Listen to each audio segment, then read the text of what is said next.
Hey everyone, welcome back. I wanted to go over just for a few minutes one work that I wanted you to study in particular this week, and that is with Marina and the artist as present.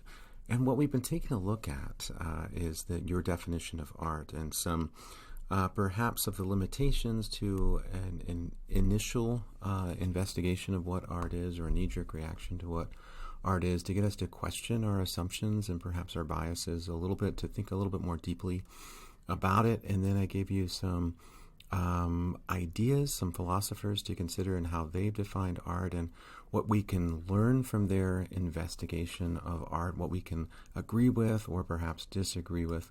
And then I wanted you to apply this to Betsy the chimpanzee, Driftwood, and also with Abramovich's The Artist as Present. And if we were in class, I would have you take a few moments to write your reaction, your thoughts to her works. And so maybe you can pause the video and answer this question, right? What stands out in your mind about Abramovich's The Artist as Present? How would you classify this work? Is it art, spectacle? Is it nonsense? Why do you think people were so fascinated by this work? I think that, what was it, like 1,400 people came to this particular museum to sit in that chair where she was sitting across from her, right? Do you think it's curiosity? Do you think it's uniqueness? Is it artistic genius? What is it about this work that drew so many people in? And I just wanted to take a look at it just a little bit more in depth, right? What do we expect from art? What do we expect from artists, right? As we think about going to a museum, we think about seeing a painting or a sculpture or some work of art, and then us being able to interact with it.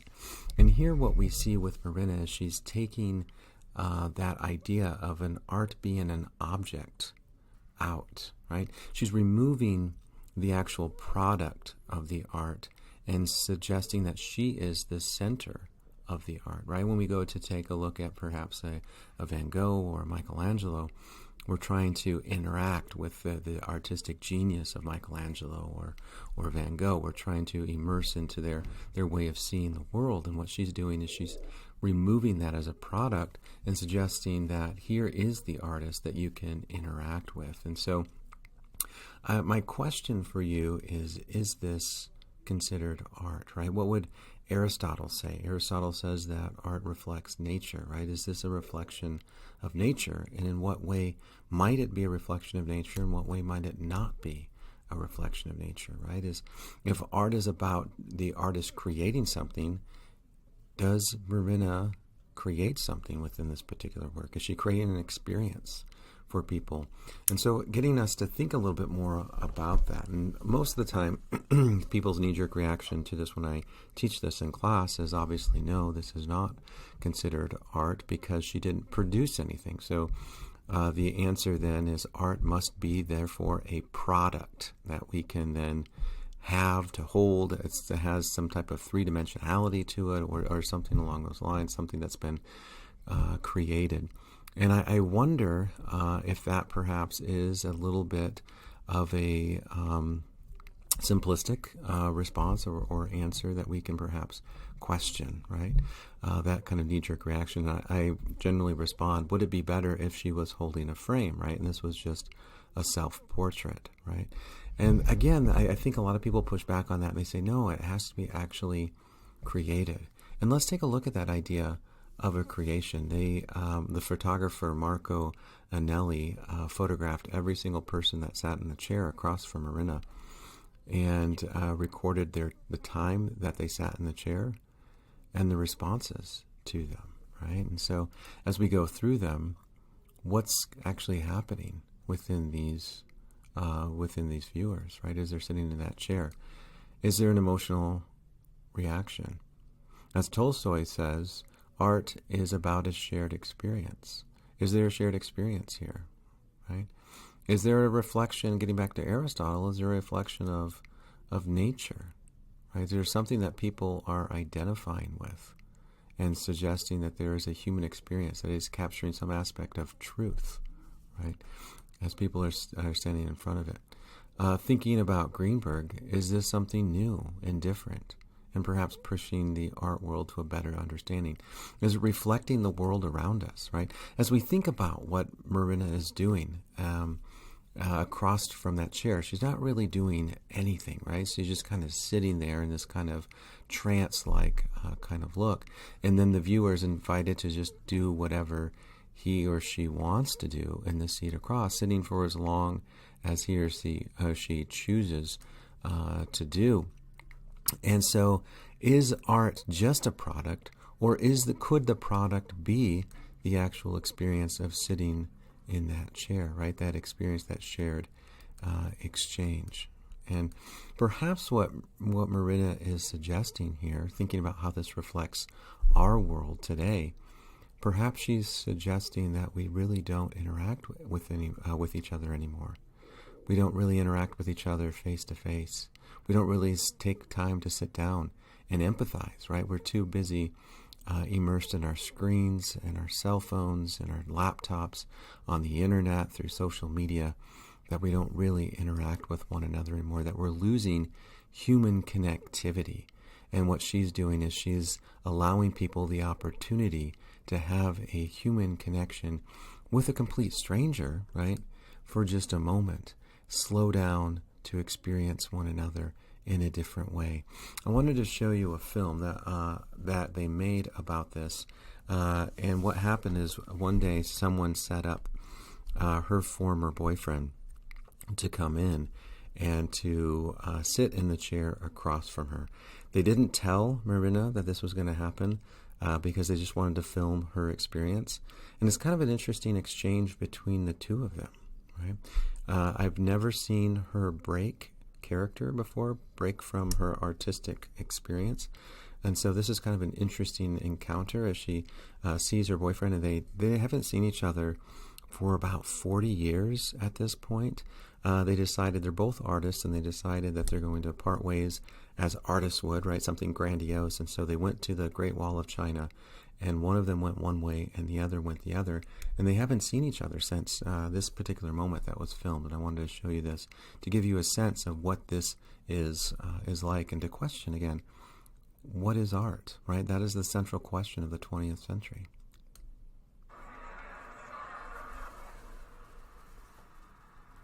So sometimes she wore a white dress, sometimes she wore red. Generally, she had her hair braided to one side. There used to be a table, but then they decided to take the table away to make it a little bit more immersive, to remove the barriers as much as possible.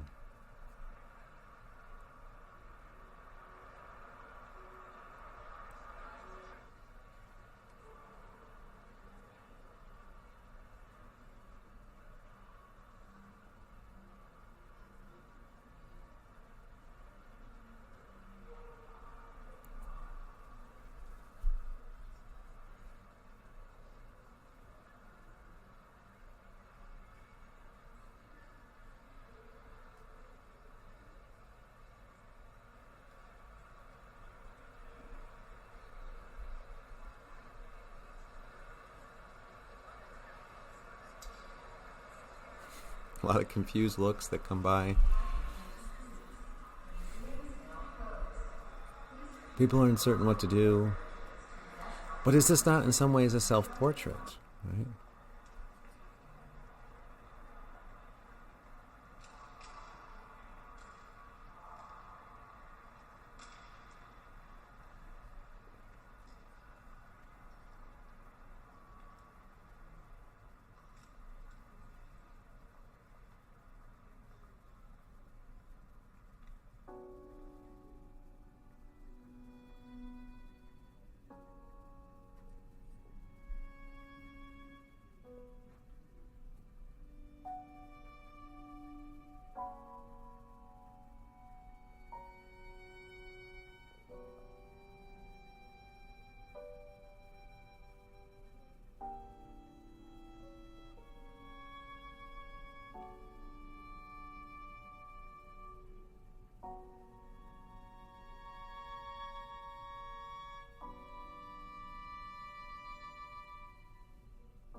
captures such a beautiful moment between them.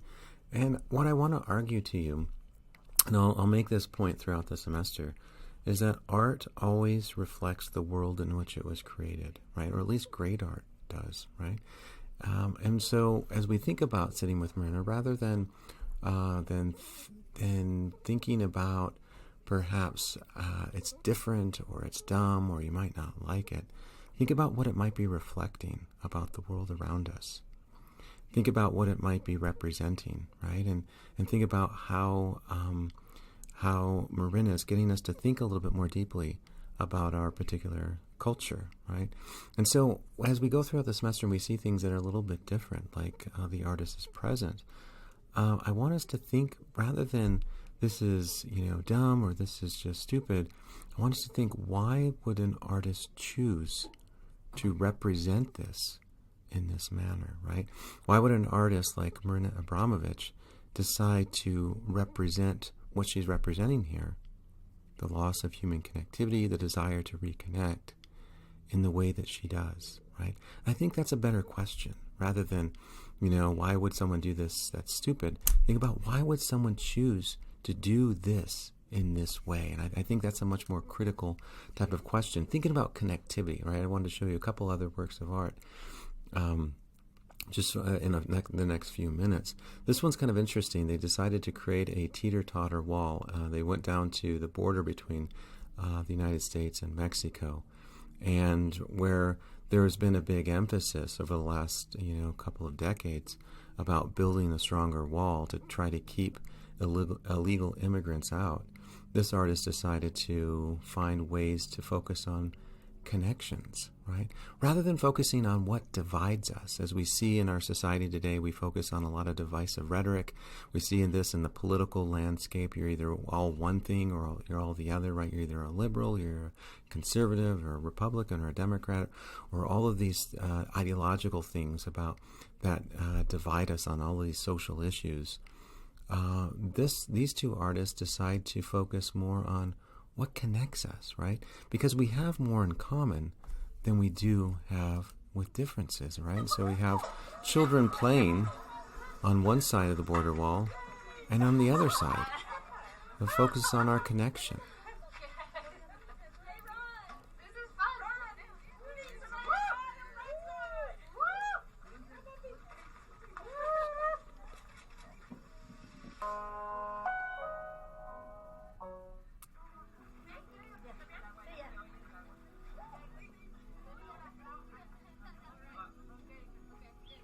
So a question again, as art reflects our world, why do we create so many barriers?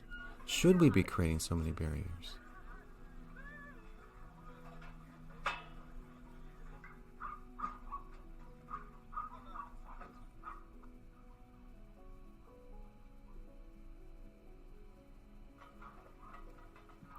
Because what barriers do, right, as they divide us, they get us to think more about what separates us. As we do that, we start to build animosity, frustration, rather than unity and collaboration.